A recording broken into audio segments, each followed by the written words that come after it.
Hello friends, welcome to my YouTube channel. मैं आपको आज चोली कट ब्लाउज की ड्राफ्टिंग बताने जा रही हूँ।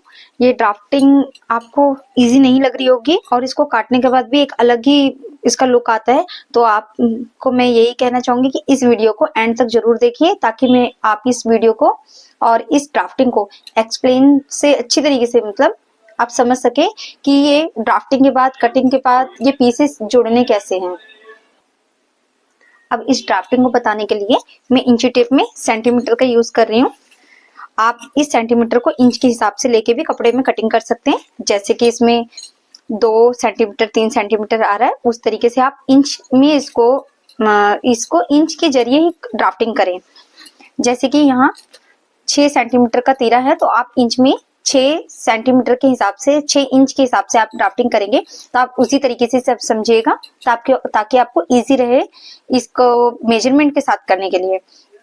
जैसे कि तीरा मैंने यहाँ पे 6 इंच लिया है और मुट्ठा 6 इंच लिया है, और जो इसकी चौड़ाई है इसे हमें चेस्ट का चौथा भाग प्लस 1.5 इंच लेना है। इस चीज का आप ध्यान रखिए। जो चीज मैं जहां मार्जिन के लिए बता रही हूँ कंपलसरी है। चाहे आप किसी भी साइज का ब्लाउज बनाएं, आपको कोई दिक्कत नहीं आएगी।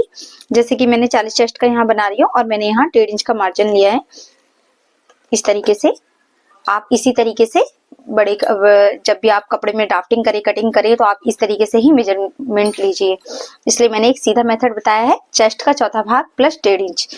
वैसे ही आपको लंबाई में भी आपको चेस्ट का चौथा भाग, जैसे कि चेस्ट का चौथा भाग आपको 10 आ रहा है, फिर आपको मार्जिन बढ़ा के लेना है। तो यहाँ मैंने 2 इंच बढ़ा के लिया है, 12 इंच। आप इसी तरीके से बढ़ा के लीजिए। उसके बाद जब आप तीरा और मुट्ठा ले लेंगे तो इसमें 1.5 इंच की गुलाई देनी है आपको इसी तरीके से।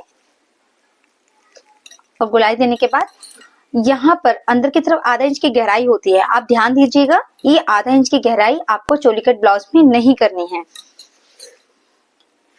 फिर आपका जो नीचे वाला निशान है, यहाँ से आपको इन दोनों निशान का हाफ करना है। चाहे जितना भी निशान आए आपका, आप मार्जिन के साथ टोटल कर रहे हैं, आपको 12 आ रहा है तो हाफ में आपका 6 आएगा, तो आपको 6 में ही इधर बीच में निशान लगाना है।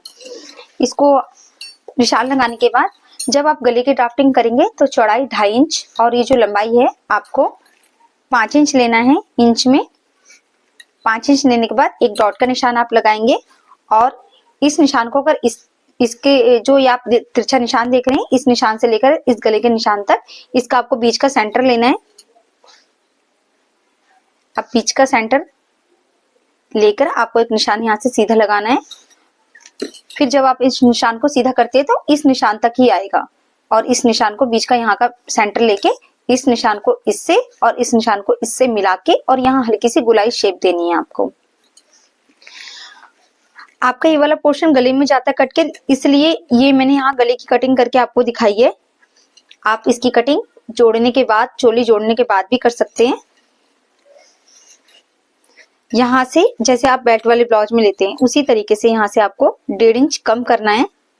एक निशान लगा के यहाँ से हल्की सी गोलाई का निशान देना है आपको, और ये जो पॉइंट बनता है यहीं से आपको 2.5 इंच का निशान लगाना है। इस तरीके से 2.5 इंच का निशान लगा के, और इसको भी यहाँ से 2.5 इंच का निशान लगा के ये गोलाई शेप देनी है। अगर ये पीस आपका इससे जुड़ता है तो आपका आराम से 6.5 इंच का गला तैयार आएगा।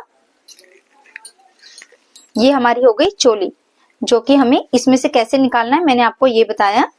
अब चोली के नीचे एक बेल्ट और लगती है, आपने देखा ही होगा डबल कटोरी ब्लाउज में। तो उसके लिए आपको चोली के नीचे की बेल्ट निकालने के लिए इसको यहाँ से नापना है। आपका जो भी मेजरमेंट आएगा, जैसे कि यहाँ पे 7 आ रहा है, तो आपको 7 इंच की चौड़ाई चाहिए बेल्ट के लिए। तो आप ये लंबाई जो है, इसकी चौड़ाई जो है ये 7 इंच लेंगे, और जो लंबाई है उसके लिए हमें एक तरफ से 3.5 इंच लेना है, और एक तरफ से आपको यहाँ से 3 इंच लेना है। अब आधा इंच का जो ये कटिंग है, ये ऊपर से भी हुई है और नीचे से भी हुई है, तो ये दोनों ही कटिंग आपको, इन दोनों के बीच का सेंटर जो भी आप नापेंगे, इसका बीच का सेंटर आपको लेना है, और इस बीच के सेंटर से इसको भी यहाँ से मिलाना है और इसको भी यहाँ से मिलाना है। ये बीच में आपकी प्लेट डलती है आधा इंच की, तो इसको पूरा ऊपर तक टच ना करते हुए यहाँ से या तो हाफ में डाल दीजिए, या तो यहाँ से 1 इंच का गैप छोड़ के इस तरीके से आप इस प्लेट को डाल सकते हैं।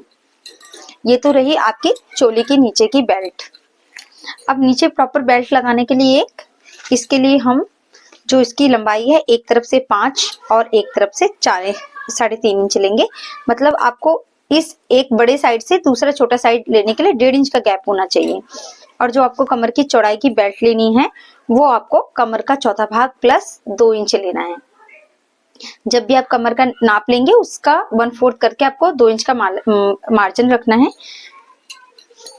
अब ये कटिंग करने के लिए मैं आपको एक पेपर पैटर्न में छोटे छोटे इस तरीके की ड्राफ्टिंग से आपको समझाऊंगी, जिससे आपको इजीली समझ में आ जाए।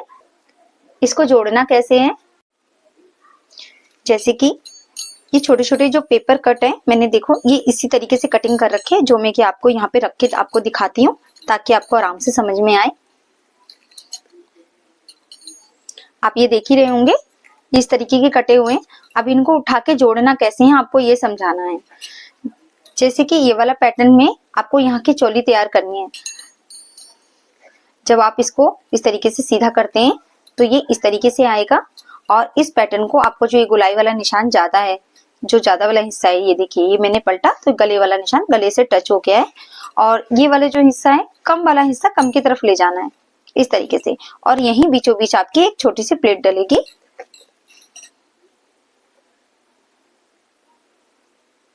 अगर आप इसको सिल लेते तो थोड़ा सा यहाँ से कटोरी की तरह गैप बनेगा, तो ये आराम से इस तरीके से इसमें जुड़ेगा। जब आप ये जोड़ लेते हैं तो इसमें से बिल्कुल फिक्स अच्छी तरीके से सेंटर में आता है। फिर आप इस बेल्ट को इस तरीके से जोड़ेंगे। ये इस तरीके से कुछ घुमा के इन पट्टियों को सेट करना पड़ता है, तो ये इस तरीके से सेट होगा। आप इस पैटर्न को देख के समझ ही पा रहे होंगे कि इसकी सेटिंग कैसे करनी है। बैक पार्ट जो हमें बनाना है आपको उसी तरीके से बनाना है जिस तरीके से आप सिंपल ब्लाउज का बनाते हैं। तो इस तरीके से आगे वाले पार्ट में ही सिर्फ चेंजमेंट रहेगी कटोरी वाली ब्लाउज में। इस तरीके की छोटी छोटी जानकारी लेने के लिए और पैटर्न को अच्छी तरीके से समझने के लिए आप मेरे वीडियो में रेगुलर रहिए। मैं रोज आपके लिए पैटर्न की इस तरीके की ड्राफ्टिंग वीडियो डालने की कोशिश करूंगी, तो आप देखिए और ड्राफ्टिंग को समझिए, क्योंकि ड्राफ्टिंग अगर आपके पास रहती है तो आप कॉपी में नोट डाउन करके इसको इजीली आप कपड़े में ड्राफ्टिंग करने के लिए समझ पाएंगे और अच्छी तरीके से ड्राफ्टिंग कर पाएंगे, उसको समझ भी पाएंगे, याद भी रख पाएंगे। Thank you friend.